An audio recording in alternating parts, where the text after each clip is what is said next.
Hey, good afternoon, everybody, or good morning or good evening, depends on where you're listening in. We have Todd Jerry with us today at the 4-4 It Forum, Yeah. and I'm Robert Yates, and I'm one of the facilitators, the hosts, MC, however you want to call it. And anyways, co-founder Follow Out, and I'll let Vernon take it from here. Well, before Vernon starts, Brian Watson, I'm the Community Outreach Director for Saving Lost Kids. You can find out a lot more about that at savinglostkids.org and .net.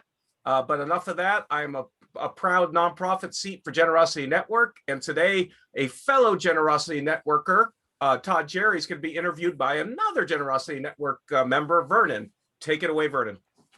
And my name is Vernon Castleton. I'm with Next to Mortgage. I'm founder of the Go Shelby County Facebook group. All things Shelby County that are positive. And we like to promote businesses, and this is why we do the 404 Forum. Today's guest, Todd Jerry. Todd, you are in a business that most people hate, and that is the collection business. And that's because most of us are on the other side of that business. Yeah. But as I was talking to you a couple of weeks ago, man, the things you guys do are radically different. Tell me what you guys do. When you think of collections, you think of normally, I always say major three things you think in collections. You think of alienation, hardcore collecting practices. You think of high cost. Most business owners are giving up 33 to 50% to an outside agency. And then the third thing that really sucks is the poor results.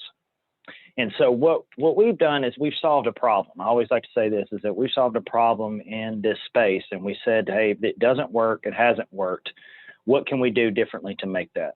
And so that's what we've done. We've solved those three major problems in the collection industry. When we want to get with business owners and we want to help improve their accounts receivable by not alienating their customers, we want to offer them a fixed fee price that they can get back. And then number three, we guarantee them results.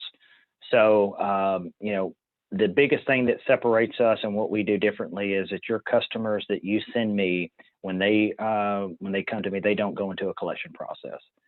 We are there to help build communication between you and your customer. We want to get that communication back, get them paying, and keep those customers. So in the end, we are a cash flow and customer retention program for small business owner and large business owners. You mentioned about that, and you and I were talking about how many small business owners out there have a lot of money out there. What is typically what you're seeing today, especially with COVID this last year? How much have receivables risen? I mean, I've seen everything from 78,000 was just a recent one that I looked at, all the way up to hundreds of thousands. And it just depends on what type of business I'm looking at. I mean, if it's a small business owner like a service industry, it could be anywhere from $25,000 to $80,000. Some of my medical can be hundreds of thousands of dollars. Yeah, and so those are it's pretty if you're crazy. a small business owner, if someone's a small business owner, that's money that they've already paid for. I mean, they've paid their employees, they've paid their overhead, they paid their marketing to get that money, and they've even shelled out the cost of their goods or services, whatever that has been, and they just haven't gotten that back. So how do you help them get that back better? Well, number one, we create a system for them where their accounts receivable is no longer a hassle. What most business owners do, Vernon, is they let it get away from them. They try to handle it in-house by making phone calls and doing invoices. So they end up spending the money you're talking about. They're paying Miss Sally, who's not a collection agency, who's not doesn't know anything about the laws, paying her to make phone calls, paying her to send out letters when she needs to be focusing on sales, like you're saying, all the other day-to-day operations. And it costs them time and money. And the other side of it is they wait a long period of time. So what we do is we give them a technology and a system to now Miss Sally can look at this once a week. She can submit accounts early because, again, they're not going into a collection phase when they go with us. So how we're getting this money coming back is we're getting it to it early. So it's early prevention. We're putting priority on the bill and we're keeping it on the bill. And they have a system that they don't have to mess with it all the time. Or if they forget to mess with it, they've already submitted it and we're working it for them. So that cash flow is generated early, and then they'll never have a collection processing problem again. That's fantastic. Two more quick Yep. things and let's talk about. You Yep. talk about cash flow management. In the Mhm. industry, what is the average collection rate? Let's say someone puts out $100,000. How much of that are they going to get back with the rest of the guys? The average is nationwide right now is 15%.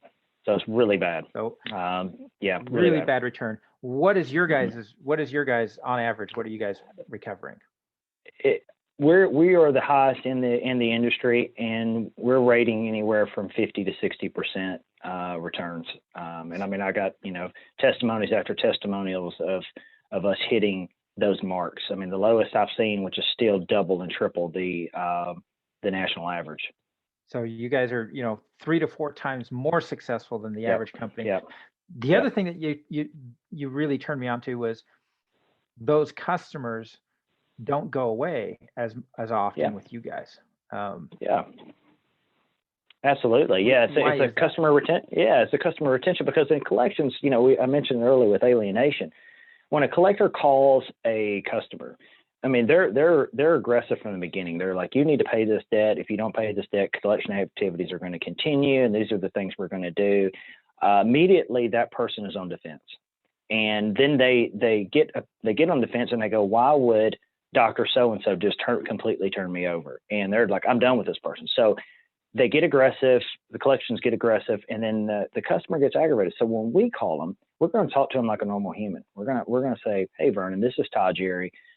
We've noticed we've got a bill here from Smith Plumbing, AC Plumbing. And so collection with a heart.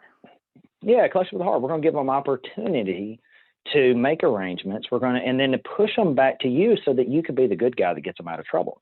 And you're going to say, hey, whatever happened, it's no big deal. Let's get you making some payments. Let's get you back on track. So they Awesome. feel like that the business is there to help them and give them opportunity to make those payments without going to a collection agency. Very good. Brian, you got anything? You're on mute, buddy. Yeah, truly remarkable of knowing that there is a way to help businesses recover their accounts receivables in a non-threatening, non-offensive way. I don't know if I have a question as much as, like, real quick, Todd, just give me one example of someone that you really just they were just blown away by not losing a customer, and just there's got to be someone in your mind that couldn't believe how much good you did for their company. Well, Jill at Dart Pest Control is probably the one that I like to use the most, because out of 100 accounts that she turned over, we collected on over 70 plus accounts. And out of those 70 plus accounts, only, what I say, 13 ever went into a collection phase. And what she tells me all the time is, she says, Todd, these are still current customers of mine. They are still current customers that I'm doing services for. We've not lost them. We've kept our cash flow coming in from those customers, and we were able to build that communication back. So, she's a great example of the service industry that values her customers and doesn't want to lose them. She needs them. Thank you, So she's Robbie. a great as we example. got 60 seconds left, Robbie, bring us home with a question. Yeah, Todd, is there one industry that you work with better than the other, or is it just an open playbook to all small businesses? It's really an open playbook to all business. I love the dentist market. I've kind of created a niche in that, but banking, service industry, medical, obviously those three industries are huge that need some help. So yeah, those would be the ones I would say: service industry, medical, and banking. We'll be sure to share your links on how to get a hold of you. And that's it, Vernon. Close us out. Thanks again. This was our 4 at 4 forum. Todd, we appreciate you having on. We hope you can help Yes, thank you. hundreds of small businesses increase their cash flow and keep their customers long-term. Have a great Absolutely. day. Thank you, Vernon. Appreciate it, guys. Thanks, guys. See you. Y'all have a good day.